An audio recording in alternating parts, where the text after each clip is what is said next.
Hey everyone, and welcome back to the Jailhouse Informant. We're going to try this again. Last night we tried to go live with our interview with Ranger Daniel Banks, and we had some technical difficulties, which is not an unusual thing. No. But we're going to try it again tonight. We tried to get everything working. It was late when it was able to work, so we thought, why not just go live again tonight? So you get to see Yeah. us two nights. So you're locked in for the next hour with myself and my co-host, Dr. Christy Sumner. Hey, Chris, Hey, how's it going at the hey. jail? It's great. Yeah, a lot of things going on at the jail today. We've had several people come in, take a day tour. Some people came and visited the gift shop, which is great. And it's just a beautiful day. Threw up the windows and just had a great day here at the jail. Isn't it something there at the jail this time of year when you can open the windows and just, I mean, some of those views from the third level back there at the jail, looking back behind, are actually gorgeous views looking over New River back there. Yeah, no, we have a great view of New River. We have a great view in the front of Huntsville, kind of looking out over the courthouse.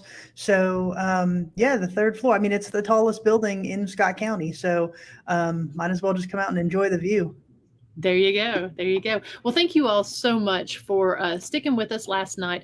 And thank you to everyone over here in the chat room. We know that there's a lot going on Monday nights, a lot of different shows to watch and such. So we really appreciate you tuning back in with us and checking out our interview we have tonight. We're going to get to it pretty quick here because I know that we want to get into the interview. But just kind of want to recap a few things we talked about yesterday. We are working on getting the May events up. Those will be up tonight, and those will be the flashlight tours as well as the guided ghost hunts for May. We've got a full booked calendar, I believe, for paranormal investigations. I think we have all Saturdays maybe are booked, but we've We've got got Fridays one. and Sundays. We've got one Saturday open. I'm looking at the calendar right now. We've got one Saturday open. It's the last Saturday in May, and then 2 Fridays. Okay. All right. And so definitely you guys want to get in on those investigations here in May because this is the last month of our research study. Mhm. And so that's going to be due May 31st. So if you've booked a Saturday night in May, you can do our research study. If you have not, you can book a Friday or a Saturday night. I realize I've got a lot of activity going on behind me here. Uh, this is my cat Cheeto, by the way. He is wanting to be a part of the show. So, Mhm. anyway, so we've got that going on. We are going to be reviving the ghost hunts. Yes. I don't know if I just froze up here, No, you but didn't. You're good. okay, good. We are going to be reviving the ghost hunts for the month of May, or excuse me, Walk. the ghost walks for the month of May. And those are about a 45-minute walk throughout the town of Huntsville, and they culminate with a hour-long flashlight tour of the jail. Mhm. So we're going to actually have those up there with the flashlight tours as well. So you'll have the option of doing a flashlight tour or doing a ghost walk. Mhm. And then also opening up the remainder of the dates for our paranormal investigations from October through December. We will also have that up here, if not tonight, definitely tomorrow. Mhm. So a lot of cool things going on. Anything I've missed there, Dr. Sumner? Just don't forget the second annual Harold Young Memorial Scholarship Ride will be held on May 21st. It is a dart run, and the first stop on that dart run will be here at the jail that morning. So please pay attention to the calendar. Even if you don't have a motorcycle, come as you are. Come in a car, walk, bicycle, ATV, whatever you want. Just come to the dart run because it does support a great cause. We are giving out, or the scholarship will be giving out a $1,000 scholarship to a student at Scott High. So it's a lot of fun for a great cause. Yeah, and so that will be $20 per player. You'll get to play a hand of darts at each location. And so the historic Scott County Jail is the first stop.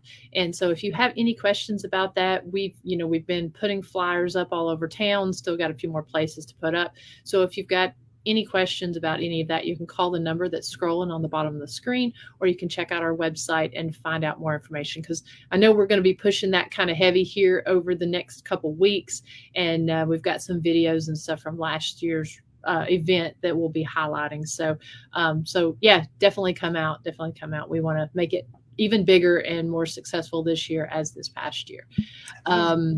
Let's see. I'm trying to think if there was anything else I may have missed. We did announce this last week, but we'll go ahead and announce it again. We've got short sleeve, full color shirts there in the gift shop. It's the same design as a long sleeve shirt, but it's now in short sleeve, and so people have been coming in getting those. You can order those online as well, so definitely want to check those out. And also, we did mention this last night. We were highlighted on a podcast out of the UK. It was Penny Morgan's podcast, Haunted Histories. So we're very, very excited about that. We shared it last week. You can still go on the page. I think it's just a few posts down from here, and it talks. It's got the link to listen. It's called Haunted Histories, and it's really cool to have the jail highlighted on a international podcast. Yeah, absolutely. So everybody listen to that if you can and support Haunted Histories podcast because it is a great podcast. Absolutely. So I say we go ahead and start with the interview. Let's do this. Thanks everybody for watching, and we'll pop on after the interview and just to say our goodbyes, but this is a great interview and we hope you enjoyed it as much as we did. Yes. Thank you all so much.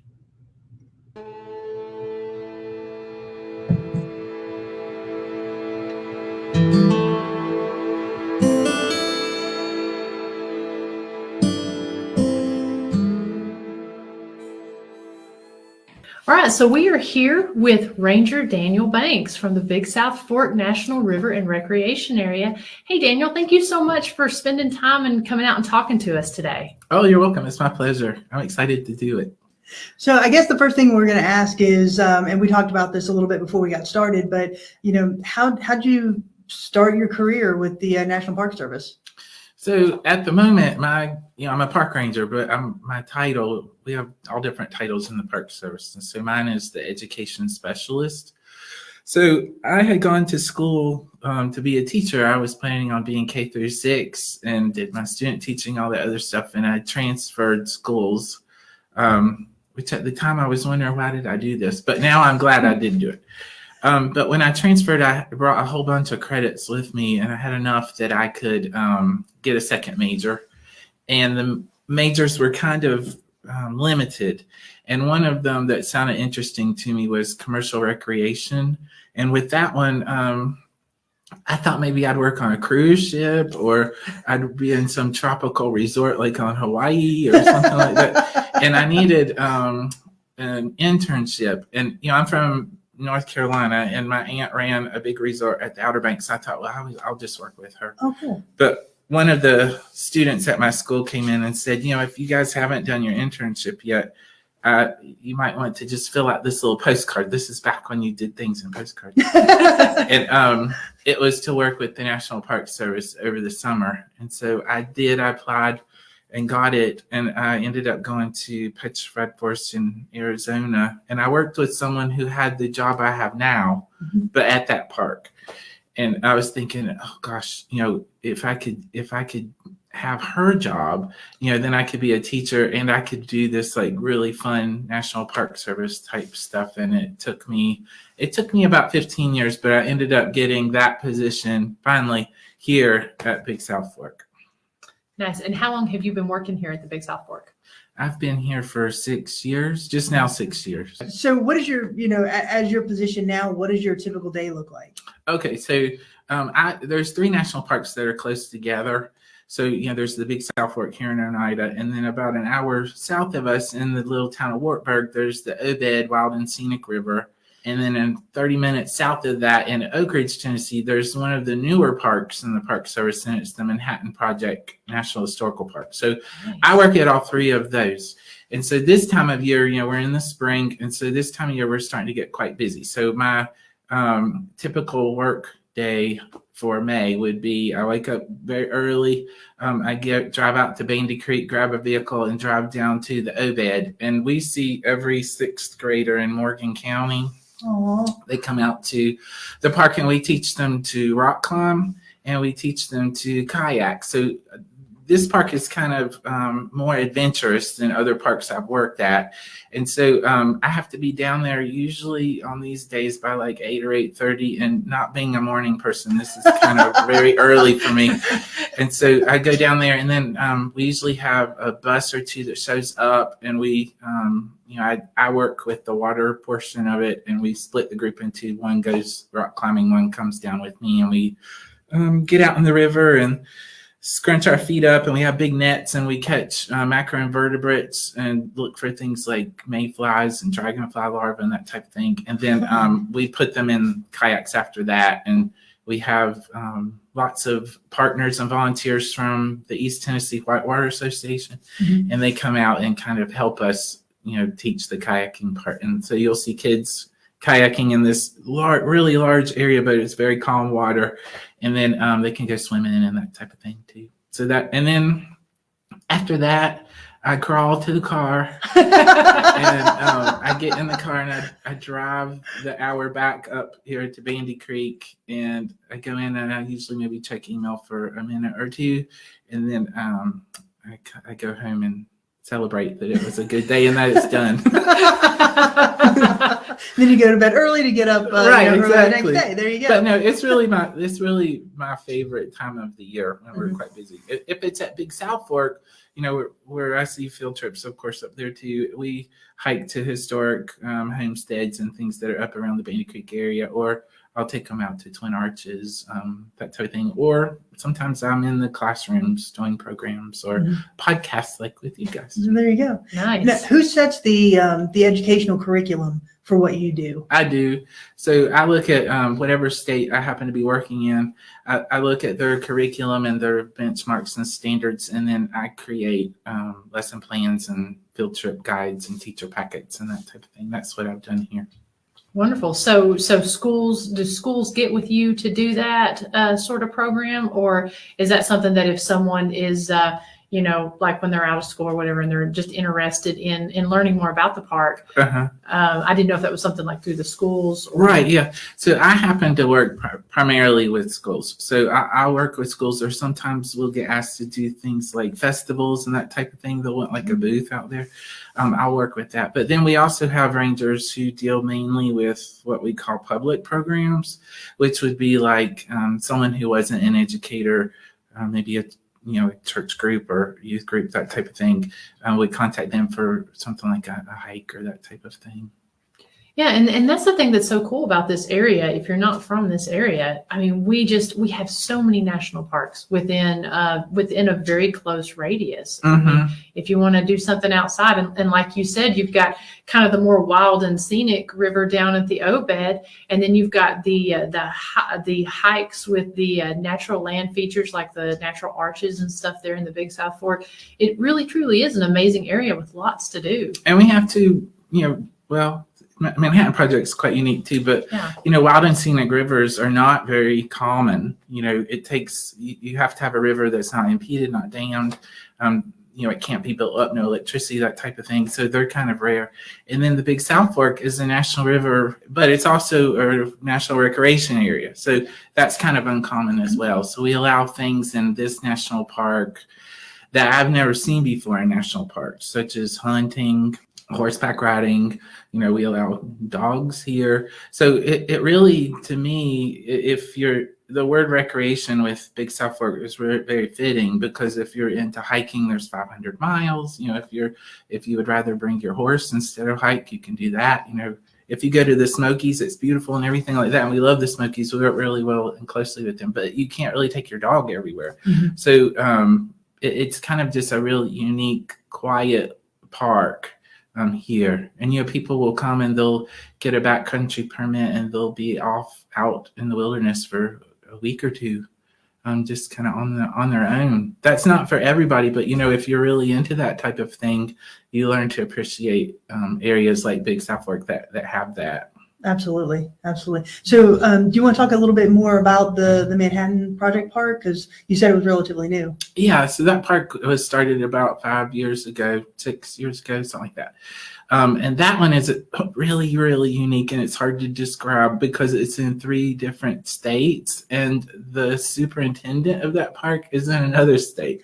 So we have, it focuses on the Manhattan Project, which created the bombs, that were on Hiroshima and Nagasaki, that type of thing. But it's kind of like the Secret City, which is Oak Ridge has kind of taken on this Secret City type of theme. Mm-hmm. So we kind of focus a lot on that. So we have the Oak Ridge site. There's also the Los Alamos site in New Mexico, which most people are quite familiar with that one. And then there's another site in Hanford, Washington. And so those 3 sites together make up the Manhattan Project National Historical Park. So we don't own any property at all in Oak Ridge, but we work really closely with the Department of Energy, which is very big in Oak Ridge. And, we have offices in the Children's Museum of Oak Ridge, and we do public programs, or we'll go out into the schools there as well. We promote, as you can imagine with this topic, it can be a little bit controversial. So we tend to promote the idea of peace and what happened kind of afterwards. And so there's a bell that is in Oak Ridge that was given by Japan. It's called the Friendship Bell, and it's a Japanese bell. It's really beautiful. It hangs out like this. How you picture a big Japanese bell. It has the big clapper thing that you bang. Almost like a gong. Exactly. It's kind of like a gong. It's real ornately carved. It's really beautiful. And so we will have a program there every year on the anniversary date of the bombing. And we partner with, other parks and other people in Japan, and they send in little cranes, paper cranes. Yeah, like the origami. Like right. And so there was a couple of years ago that they had like newscasters from Japan and that type of thing out there. So the story has kind of evolved and moved into that of kind of factually giving information on what happened, but also now focusing on the peace and the hope that nothing like this will ever happen again. Absolutely. That type of thing. And that's one of the things I know that I learned about whenever we were doing our history walk here throughout Huntsville was just how many people from Scott County took buses over to Oak Ridge to work. Yeah, that was during that time. That was one of the primary jobs of a lot of the folks in this area was to go over and work in the Secret City. And so once that stopped, those buses started taking people to work for the Red Cross. So really fascinating link of history between folks that live and work here and also the Secret City. Yeah, and I find it fascinating too, like the area before Oak Ridge.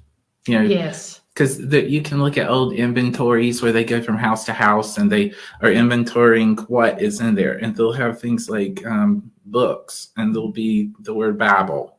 That may be the only book they have because, it was quite remote, farmland. It was during, times where, it was kind of lean here. Mm-hmm. And, they were very remote back then. But I find that kind of stuff interesting, too, to see how the town just kind of grew up overnight. Kids would say they would go to school and come home and there'd be a whole new street with all new houses built on it. Yeah, just the story behind it is fascinating and how it grew. Now, are you all involved with the Secret City Festival that they have over there? Yeah, we usually have a booth that's there every single year. We go down there too. So we will talk about things like that. And we take things from Big South Fork and Obed as well. We kind of, although I work at all 3, we kind of, many of us look at it kind of as a little grouping, a family. Absolutely. So we help each other out at all days. So are you guys responsible for the educational programs, or would that be the National Department of Energy, or do you work together and really collaborate on what is going to be We do some things. There's some building sites that we're allowed to go into, and we coordinate them. Like there's the original graphite reactor down there. So we can coordinate with Department of Energy, and they want to know who's coming in, of course. And we have to give names, and they have to have background checks and that type of thing. But once we're in there, we can be the ones to kind of lead the tour of what's happening. But most of what we do that. We go into like the graphite reactor, but most of what we do focuses on sites within Oak Ridge that are open to the public. So we'll do bike rides. Okay. Or they'll do kayak programs, believe it or not, down there as well, that type of thing. Oh, fantastic. So kind of bringing it back to the Big South Fork, which is, the most of that is in Scott County, or, Scott County encompasses a lot of that. So what are some of the things that if we've got tourists watching that want to come into Scott County and go to the Big South Fork specifically, what are some of the things that they can enjoy there? Well, when I first got here to Big South Fork, it took me a little while to get my head around it because, if you go to the Statue of Liberty, you expect to see the Statue of Liberty. When you go to the Grand Canyon, you expect to see the Grand Canyon. And it's like a destination. With Big South Fork, I knew there was a river, and people go to see the river. But to be honest, there are a lot of people that use the river, but most of them are doing other things, in the park besides the river. So we are known as like having the most natural sandstone arches east of the Mississippi. So a lot of people come out just to see those. We have some very impressive ones. We have Twin Arches, which is off of Divide Road, which isn't too far. And then we also, celebrate and are kind of excited about our history here that has to do with coal. It's a big coal part of the country. And so this is in Kentucky. Part of our park goes into Kentucky, but it's still quite close, to Oneida. But we have Blue Heron, which is an old mining camp that is up there. And that is kind of interesting because, this park, we can go into a little bit in a second about how the history of how the park came about. But, Blue Heron had kind of been left derelict for several years before the Park Service came. So when you go up there now, you can see the Big Tipple, which is this huge structure that the coal, it's really high. The coal was dropped from cars up above, and it went down different gratings and that type of thing until it eventually ended up in the big coal cars for the trains down below. So that is there, but the buildings like the store and the homes and the superintendent's office and superintendent's home, that type of thing, are what we call ghost structures. So they're metal beams with a roof on top, and it has like posts holding them up, but there aren't any walls, but it gives you an idea of the size of the building. And there's like a school with a school bell and a potbelly stove in there, and a church that is a ghost structure. It has pews and that kind of stuff. So that one I kind of like also because coal. People are very proud in this area of being tied to coal, and the only reference I had of it before I came here was the movie Coal Miner's Daughter. Right. And I don't know that I could have done that job because you're in very small spaces, often you're really on your knees. It's not where you're standing up. So I've gained a huge appreciation for these men that worked really hard to get the coal out. And so when I'm up there, I like it. I like being able to tell their story. It's a very interesting story to me of what life would have been like as a coal miner back then. Can you still ride the train down here? Yeah, so the train, Big South Fork Scenic Railroad, it's privately owned. It's not, it's not part of the Park Service, but it does come into the park. But yes, you can still ride that train and come see us out there. It's real fun. I know we spend a lot of time. I actually have family on the big pictures with the coal miners there, and I had family that lived in Barthel as well. Right. Yes. Yeah, and so I have very, very fond memories of going to Stearns up there with my grandparents, and of course my grandma would always point out all of the different people on the wall, all the family members, and just going, and we would go in there and we would listen to the tours because they do an amazing job with the tours, with their audio tour of having the voices of people narrating. Right. Yeah. And it's definitely a cool place to. You need to come up for Ghost Train. That's right up your alley. Yes. So, I know we're talking about doing the murder mystery train that they're doing here in a few months, I think. Yeah. And then I've always wanted It's to on do the ghost 10th. train. 10th of Okay. September. So that when you come into Blue Heron, it's dark usually. And, there's storytellers that are there in different areas, and you kind of walk around as a group, and they tell, pretty scary stories of some things that happened up in that area. So we need people to come. We need them to book an investigation here at the jail. And while you're in town, need to book the haunted train ride going in and hear about some. Come see us at Ghost Train. Yeah, it's always really fun. And a week after that is the storytelling festival up at Big South Fork. Haunting in the Hills. Haunting in the Hills, that's right. And that one is that one's kind of hard, really hard work, because we have 6 counties that touch Big South Fork. So during the week of Haunting in the Hills, we have we go see every single student in those 6 counties with the storytellers. So we see about 13,000 kids in 4 days. That's amazing. Wow. Yeah, it's really fun. And you have a lot of popular storytellers as well. That they're all like professional storytellers that we contract with a lady that's great, and she is in that type of world.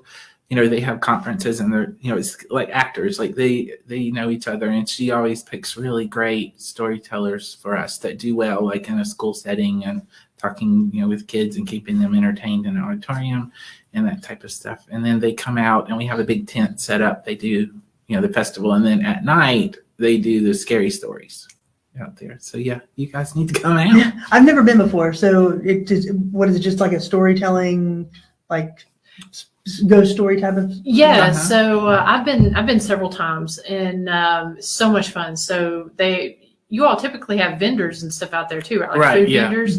And they've got a big tent set up, and so then we would always just take chairs and go and sit out there, and because it's like the later the night goes, the more scarier the stories get. I mean, it's something I look forward to every year. Like we've had some from Hawaii, for instance. Wow. And so they will tell like stories that are kind of on the Hawaii perspective, which, I wouldn't know, being from North Carolina and now living in Tennessee. So you get to hear kind of some really interesting stories from different parts of the country that we might not have ever heard of before. And some of them do get a little scary towards the end of the night, but that's kind of fun.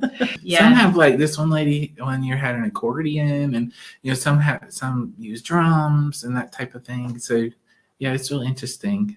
Yeah. One had the auto harp, like I think Dolly Parton used to play it. Yeah, like a dulcimer type. Yeah, kind of where you push the little buttons, and strum. One had that, so you get some really interesting stories and storytellers. So it's really kind of fun. And people bring blankets and that's that type of thing. So if the weather's really good, which makes it really nice, people camp in the campground, and then they bring blankets out, and they're hearing stories under the stars at night. It's and I remember one time, because I had gone to a concert in North Carolina, and I had a friend from West Virginia. Actually, she was living in Georgia, and another friend from West Virginia.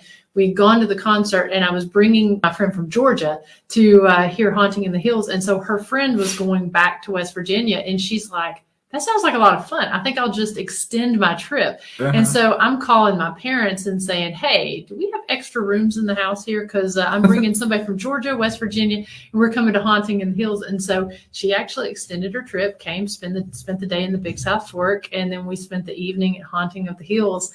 And we just had a blast, just going and spreading out our blankets and getting lost just in all the storytelling. It was really cool. Yeah, it is a forgotten art. Not everyone can do it. Mm-hmm. And so when you are with someone hear someone who is really good and really a professional storyteller, it does take you off into another place. It's kind of interesting and fun. So let's kind of talk a little bit we'll talk about some of the events that's coming up, but let's talk about the history of the Big South Fork. Okay.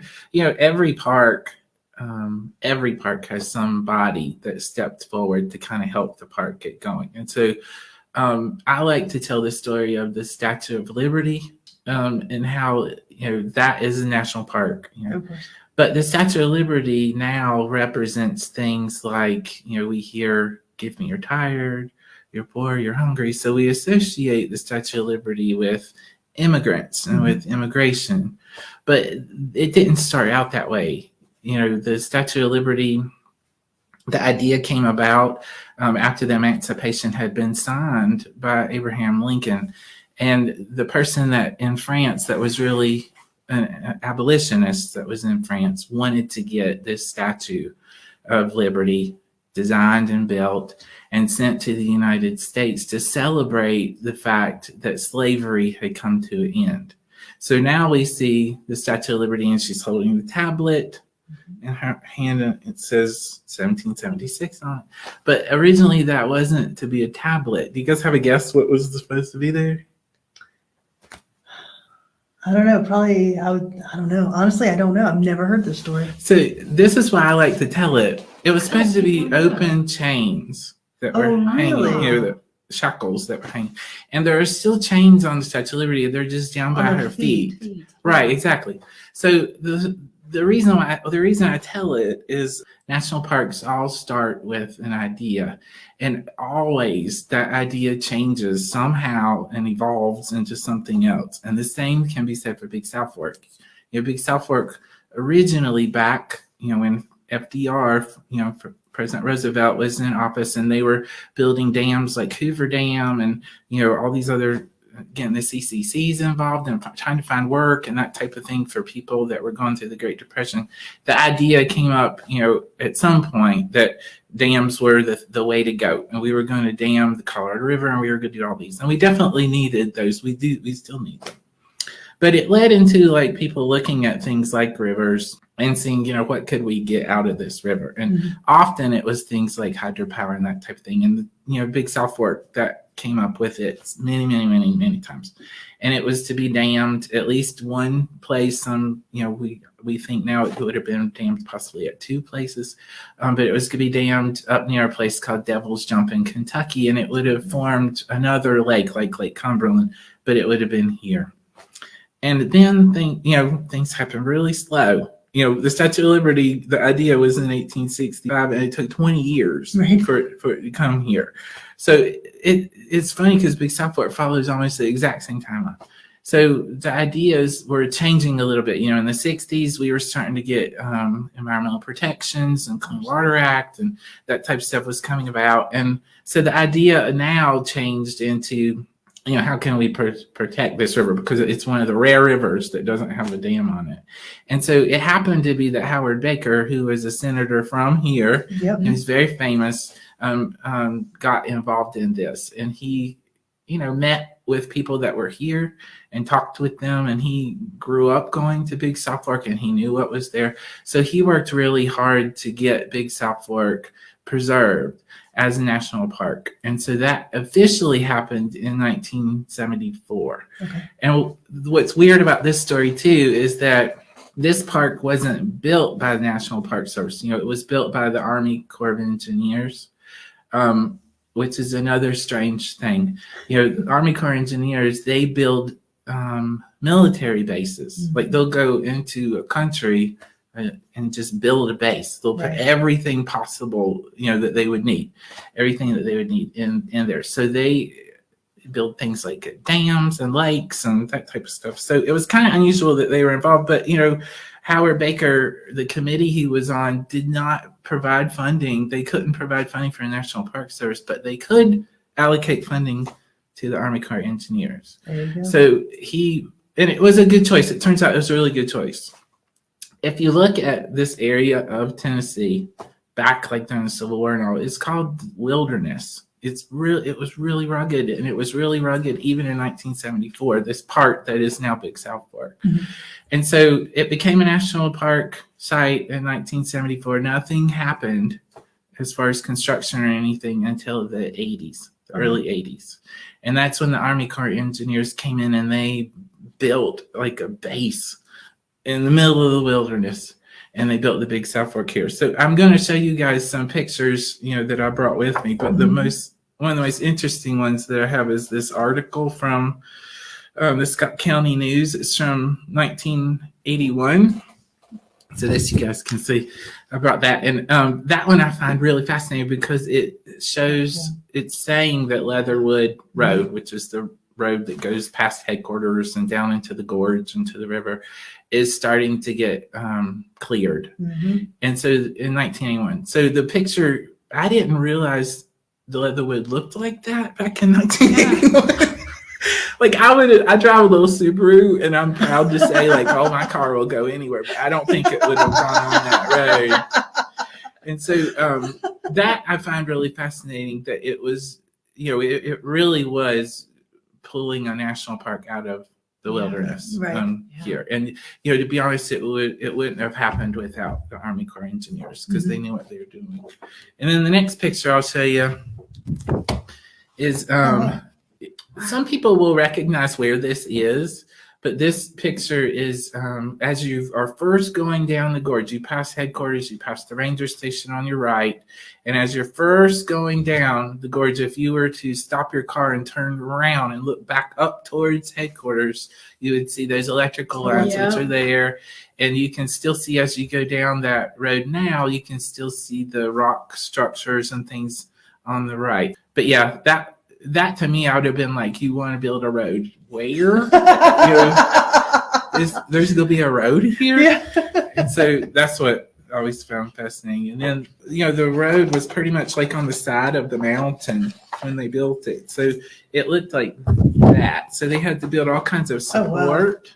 Oh, wow. Look at that, that's support, because it's right on the edge of the mountain, so they had to build support to keep like the rocks and things from falling down, but they had to build support holding the road there on the cliff, that type of thing. Wow. I mean, even now going down some of these roads, it's like, oh goodness, I feel bad. I'm so I admire all the school bus drivers here. Some of these roads are so windy and twisty and everything. They're fun on motorcycles, but sometimes it's like, oh goodness, depending on which way you're headed. But once they got down to Leatherwood, there's just that bridge, that's the low water bridge that was there. They ended up having to build a major, huge bridge that's there. There's a picture that I brought of that construction too. And you can see a little bit of what is now Leatherwood Ford on the other side of the bridge before the gazebo and all that stuff was built. How long did the construction take? From what I have seen, it looked like it took about 2 years for them to do all of this. Yeah, that's actually not when you think about it. Yeah, it's not too bad. And then this is a picture of Baby Creek Visitor Center while it was under construction up there. Wow. The inspiration for this architecture came from Rugby. So, Rugby has really beautiful architecture, and it's one of my favorite places down here. But often their buildings are kind of one color, and then the kind of accent. It's accented by color, like on the gutters and that type of stuff. And that was the idea behind a lot of the buildings that were here. And this is the Baby Creek Complex construction. Wow. And we're getting ready to celebrate our 50th anniversary. 2024 is coming up, and we were from 1974. So are you doing a big? We're starting to figure out what we're gonna do, but we definitely need to celebrate a birthday like that. That's absolutely. Those are the stables up there. Up there by the And so all this was happening in the 80s, and so at this point, the Park Service is we're still a national park, but we're not running this area. It's all still being run by the Army Corps engineers. And it wasn't until really, I think in the 90s, the early 90s, that officially everything was turned over to national parks. But they did have a ceremony when Baby Creek was completed in the 80s. And the Army Corps engineers, they have different uniforms and things than we do. But here they are giving us the key. Oh, very cool. To Baby Creek. So that would have probably been around 1983 or 4, somewhere around in there. Okay. It would be in there. But that's what I like. I like the stories that people don't know. Yes. Of how they drive their car to get to wherever, but they don't realize where they're at and what it took to get there. The last picture I'll show you is my favorite. This is Baby Creek before anything was built there. So that square, that orange square, is where the visitor center is, right? Oh, very nice. Yeah. So it was a farm, of course. There's lots of historic farms that are up there, but that pond and everything is still there. It's down near the amphitheater. Oh yeah, okay. Type thing. But I find that kind of stuff and that doesn't show like the campground or anything like that that's there now too. So it was a lot of work Very to cool. get all that stuff built. So we were actually up in the Big South Forest last weekend, and it's the first time I've ever really driven through it.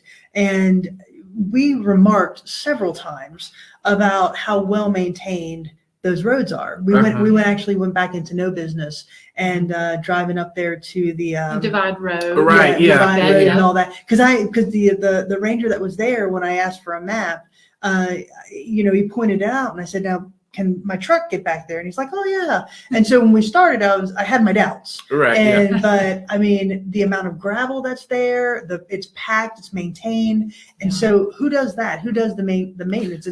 Okay, that's a good point. So I work in the department called interpretation, education, but then we also have people that are administration. They do things like payroll and hiring and that type of stuff. And then we have law enforcement. And we have resource management, which deals with animals and plants and water and that type of thing. But we also have facility management, which is people who deal with trails or cutting down trees, snow plowing, buildings, anything kind of maintenance-y type of stuff. And we have a huge grader that is always in use at Big South Work, and they have a schedule that they work on, and they grade all those roads. Divide Road.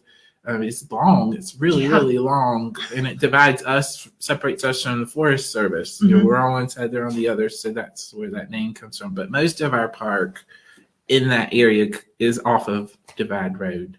So I always joke with people because we're looking at the park map, and I'm at Bandy Creek, and Twin Arches is like right there, and I'm like, you can't go there. You have to go around and go up Divide Road and then come We down. had that same conversation because I was telling her, I was like, so we're going to have, because we were trying to go to No Business. And I was like, you're going to have to. We stopped there at Bandy Creek and we were at Leatherwood, and we were looking at the map, and I'm like, as the crow flies, Exactly. it's like right there. Yeah. It's like, but I think we have to go all the way over here. And so the ranger that was working on that Sunday, he was just like, yep. So he took his highlighter and he's like, you got to go around this way, and right here's where you're going to go.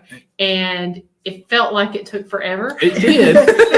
It does, but because it's like a country mile. And you go out in a whole nother time zone for a little while. We did, right? Because we're right on the edge, and I really like these light days that go longer into the night. So I kind of like living right on the western edge of a time zone because we get most of the daylight. But yes, we have to, on all of our paperwork, all of our press releases, everything, we have to put Eastern time zone on there because there's, people that even work at the park live in Jamestown, and many of our schools that come see us are from Jamestown too. So yeah, it's funny. You have to drive out of Eastern time into Central and then back into Eastern time. And then it messes up your GPS time and everything. And you're like sitting there going back, which time is it really? Yeah, right. I know. I had to turn my phone off. I have to do the automatic time zone off because it gets confused with that. But you guys were up near, not far from like Cherritt Creek and stuff, which is another really cool place. It's a lodge that's from 1815, which is crazy old. That's like really, really old. And you can stay there, and you can either hike in or bike in, like on a bicycle, or come in on a horse. And there's no electricity or anything. They make fabulous meals, but you can stay there. It's kind of one of our more popular places that people want to see. Yeah, we saw the sign for it, and I'd always heard of Cherritt Creek, but and that it had a history. I mean, there's just so much in that area. I mean, because you still have old homesteads and farmsteads that's back there. A lot of people might not realize. I mean, there's even some like older cemeteries and Oh gosh, we have a bunch of cemeteries, and in this part of the world, cemeteries were family based, and so they still have that name that is associated with them. But yeah, the park itself has a lot of cemeteries and we do cemetery quests and things where people will visit different cemeteries. There's something here in Eastern Tennessee called Decoration Day. Yes. Which I wasn't familiar with. I think other countries may do some stuff like this on All Souls Day, but I wasn't real familiar with it. But we will do things like celebrate Decoration Day at Blue Heron, and in years past we would visit like a grave and decorate it. I would help the kids make flowers like out of pine cones and type of stuff. But now we do like a cemetery quest that you can go on from your car. and you can visit different cemeteries there up in that area. So I think that's kind of nice. You still are remembering some of these places that most people don't visit. Absolutely. And if somebody's interested in doing, because we actually have a lot of people that want to go visit cemeteries that come and stop here. Is that a map or something that folks can get from? It's a special event that's happening. We have something called the Go Big Challenge, which is a booklet. Okay. And it's kind of like a scavenger hunt throughout the year that you can do. But this one is a special booklet that's just for Decoration Day. That's brilliant. And so check us out on Facebook. People follow us on Facebook. We're really good with social media. So Instagram would work too. And we post all that stuff on there. Or they're always welcome to contact me, and I'll be glad to kind of point them in the right direction too. And we'll have all that information in the show notes here, as well as scrolling across the bottom of the screen and stuff where people can find more information about the different events and stuff that you've got going on there. It's a busy, it's a little park and kind of quiet. This is what people think. It's quiet, but there's a lot that goes on at Big South Park. It's a busy park when you're working there. Oh, I'm sure. There's a lot that's happening. And what's the size of the park? We're about 140,000 acres. Oh, okay. Is that right? Yeah, 125,000 acres. Okay. Which sounds big, and it is big. But in the Park Service world, that's a small size national park. Some national parks are millions of acres, 15 million acres, that type of thing. But this one is just the right size for me. Well, like I said, I was completely blown away when we went last week, and like I said, the roads are well maintained. There's so much to do. Everybody is super friendly. I mean, every ranger that we've encountered, extremely helpful, extremely knowledgeable. The interesting thing, like we said before, that we went to was no business, because it does tie to the jail that we're in right now. Right. And so we're going to really kind of correlate those two stories and work with the Big South Fork and try to collaborate on some tourism efforts with that. And so that's what was really exciting. But to your point earlier, the historical component that was able to be maintained within the park, to me, it's fascinating. It's worth visiting just for that. Right. That's why I was confused by it just being a national river, because there's so much more than the river here. And the nice thing too about Big South Fork is many people will visit places like the Smoky Mountains and that type of thing, and there's issues with parking and lots of people and overuse of the resource. Sometimes people believe that's what happens. But with Big South Fork, often I'll go hiking with my dog Lincoln, and I won't see anybody. And so it's kind of nice to have something that I consider just as beautiful as the Smokies, but with a lot less people. It's kind of a nice thing for me. Yeah, it's definitely a hidden gem. Exactly. Yeah. So we encourage anybody who comes to visit, stop by the jail to visit here, but also go make plans to spend several days at the Big South Fork, because it's a fascinating location. And lots of different things. If you like trail riding, if you like on horses, hiking, or just to see some of the beautiful landscape and everything around here, that is the place to do it. And I mean, you guys have some long hikes, because aren't like isn't part of the John Muir Trail in there as well? And the Sheltelly Trace, like we have some really long trails. Some of my most favorite trails, are 7 miles, 8 miles long, that type of thing. And like I said, I'll hike the whole 8 miles and never pass a single person and stuff. So I really like that. And most of them have some type of destination in there. So it's either you're going to go by Oscar Blevins, or which is a farmstead, or you'll go by John Linton, or you'll see the Twin Arches, or there's some arch or some geological formation that's around. We have glowworms, which is here too. So that's like awesome. You can hike at night, and in some of these rock shelters, you'll see the tiny little larva of this little gnat, and it glows in the dark. So, things like that, it makes it kind of fun, because there's something either along the way or at the end that you're going to be seeing. Now, you all have that coming up, correct? Isn't that coming up pretty soon? The where you can see the right. We're getting into that time of year where it's happening. Yep. Nice. Yeah, I think that's another interesting thing about this particular park is, you do have seasonal events, right? So there's something Mhm. all year round that's different from season to season. Well, we're right now, since we're in spring, at the April 30th, it's I think the last Saturday, pretty much in April. There's the spring planting festival, and that one, we have teams of mules that come out, and they are at the Laura Blevins and Oscar Blevins and Bandy Creek, that area, and they'll plow the fields for us. And so I had never seen a mule plow before, and we plant sorghum out there. But there's a lot of stuff with that festival too that's really, really fun. We have food vendors and music. There's music at all of our festivals and demonstrators. So we'll have people that are dressed like as long hunters, which is another important part of the history of this area. Or we'll have somebody making butter, or there'll be a farrier making horseshoes and shooting a horse. So it kind of is to show a little bit about the culture of this area. Both of the festivals, the main festivals we do, storytelling was a big part of this part of the world.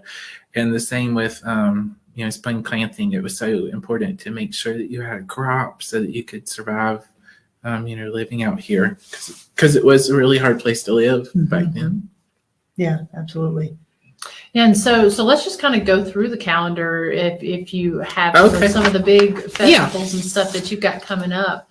And that way, when folks are planning to come here to the area, they can maybe plan around see it. some of your cool events. So, since we're in spring, I'll just kind of, if that's okay, I'll just start. Sure, absolutely. So we have the Spring Planting Festival, which is the last Saturday of the month of April typically, but there's also something called the Oscar Blevins Trail Run. So if you're into running, backcountry running, that type of thing, there's a trail run associated with that as well.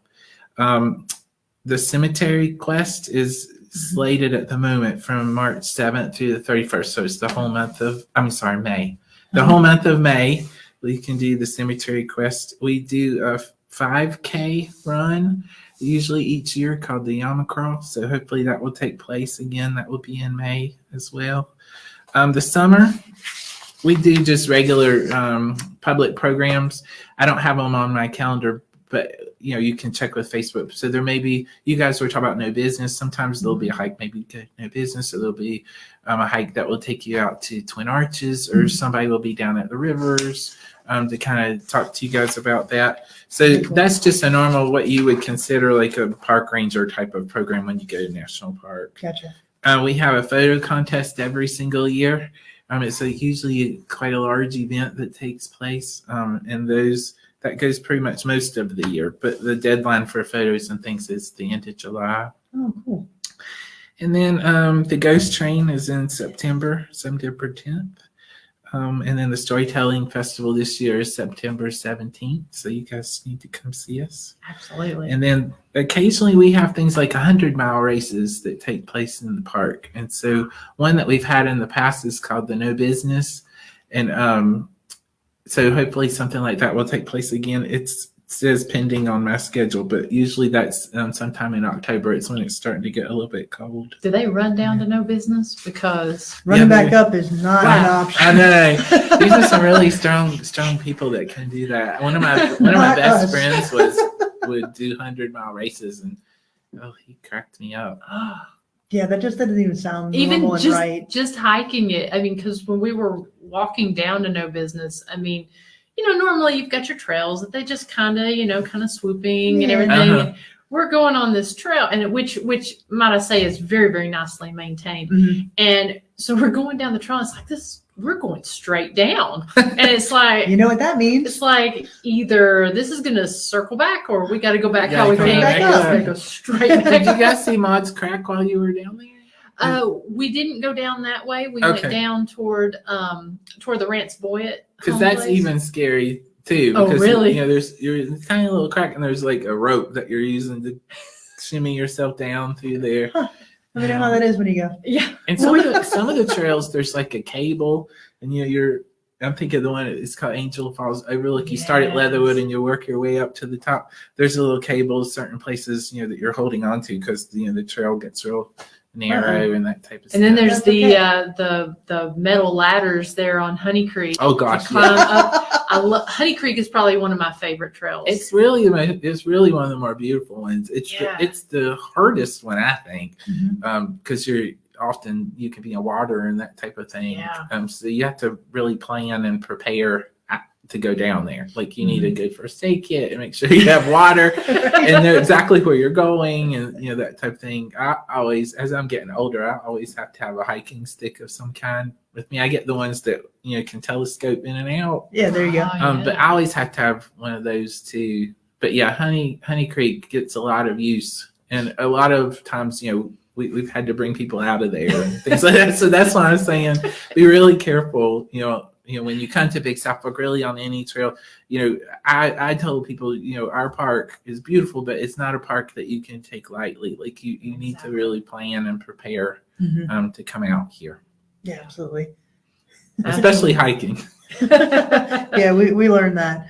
Like I said, Miranda, this goes straight down. It's going to come straight back Were y'all up. tired when you were done? Oh, yeah. We're sucking in air pretty well. It was remote, though, to get back there. Yeah, and then Miranda said you can see why it was named No Business, because you have no business going back. It's like, when you go into business, it's almost like you're a little archaeologist, because there's not a whole lot there, other than like, but you'll see things like roses, rose plants or a persimmon tree or something that you associate with like somebody's home. Will be out there, daffodil bulbs and that kind of stuff. Yeah, and you can really see, to Miranda's point, how people could get back there, and you got the moonshine stills and all of that, and really be hidden from regular society at that point, but how they would thrive back in those little communities, those little mountain towns. Yeah, you had to make an effort. Oh yeah, absolutely. To get there. Yeah, absolutely. So, but to me, it's just growing up here and spending time here in the Big South Fork. I think that's one of the things that sometimes locals tend to kind of take for granted, because we are in such a beautiful area with so many unique and fun things to do if you like the outdoors, and so I think it's something that's taken for granted, but we do get a lot of tourism in the area coming in and really taking advantage of it too. So. Yeah. And I tell people, I grew up where I did not have a national park near me.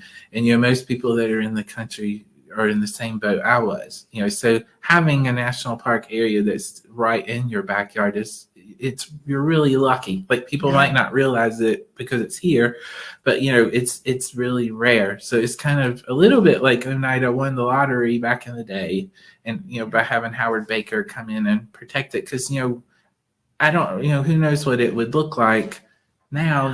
Twin Arches could be private, or nobody knows what would have happened, but yeah, it's something I think that everyone in this part, that in the counties that touch Big South Fork should be proud that Big South Fork was protected, and it will always be, and that type of thing. And especially right here, because with the Big South Fork surrounding the area, even going up into Kentucky and Daniel Boone and all that, and then going on down sort of to the southeast with the Secret City Park, right? Yeah, and then even on down just south in Morgan County with the Obed. We are literally right here in Oneida and Huntsville. We're literally sitting kind of in a bowl here on the Cumberland Plateau, with just completely surrounded by amazing parks and amazing things to do. So, well, it just means like as we grow older and you grow older and your kids grow older, they'll still be able to go to Twin Arches and it will look exactly the same. Right. So I kind of like that part, of having a national park nearby, is that, we all get nostalgic as we get older. We want to go back and see things that we had experienced as kids, and we find great comfort out of that typically. But, when you're 90 and I'm 90 or whatever, somebody can drive us. And we can still, another movie. Right, yeah. We can still go visit all these places, and, it's kind of nice that that's protected. Absolutely, yeah. And it just, to have that tie with, as you said, Howard Baker. He lived just right here. Yep. Feet from here. Feet from here. So, just that connection to what we're doing here at the jail, to Huntsville, to Oneida and the Big South Fork. That brings up a point too. This whole story, Statue of Liberty and all national parks. It took someone actually making an effort. Absolutely. And this thing, Howard Baker made an effort to do this, and it worked. It doesn't always work, but I hope that the story of the national parks and Big South Fork in particular motivates people to realize that really I can do this. Like if I can be someone like Howard Baker, I may not be a senator, but I can still if there's something I'm passionate about or a place I'm passionate about, I still can make my voice heard like he did. And if he hadn't have done that at the time, it wouldn't have ended up that we have a national park here. Absolutely. And the same with Obed, exactly the same. Yeah. Wow. Fantastic. Well, this has been such a great conversation, and I can listen to your stories all day. So thank you for taking the time to come in and speak with us about this, and your passion for what you're doing shines through tremendously. So thank you for that. Oh, you're welcome. I had a great time. You guys come out and see me. I'm the only Daniel in the park. All right. Thanks, Ranger Banks. We appreciate it. Thank you too.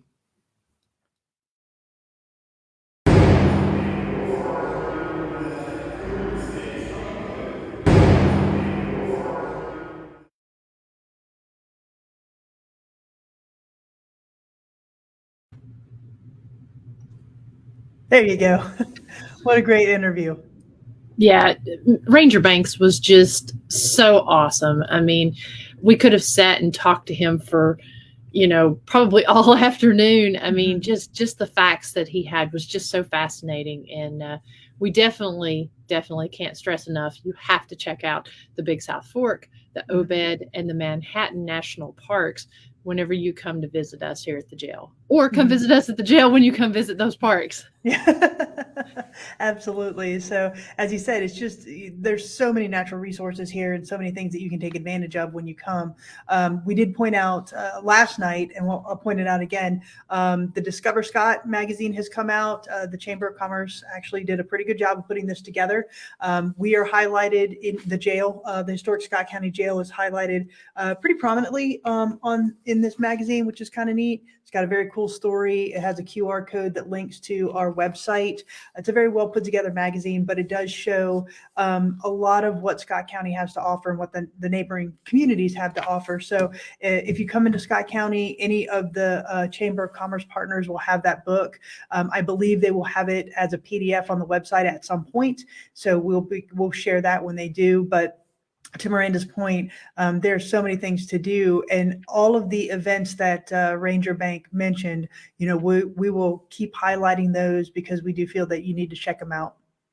Yeah, especially Haunting in the Hills. I mean, that's something that relates very closely to what we do here at the jail, and we'll actually have that information up as these events get closer.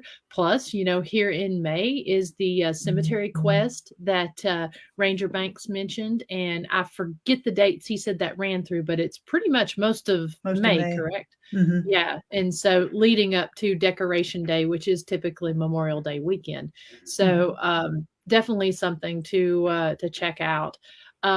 Something else that we're kind of doing that's going to be a little bit fun.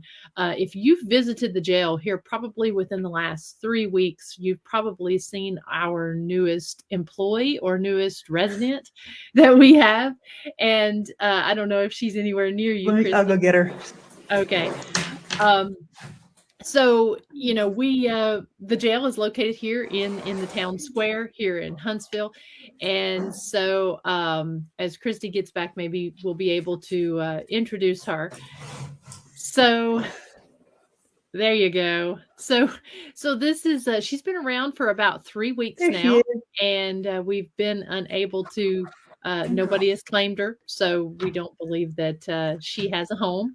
But we think that she's probably claimed the jail as her new castle. So, so we're actually we're in the process of kind of getting her booked in there, and we are actually going to do a survey on our site to name her. We've got several different names that we've put together, and so we'll be posting probably maybe in the next day or two.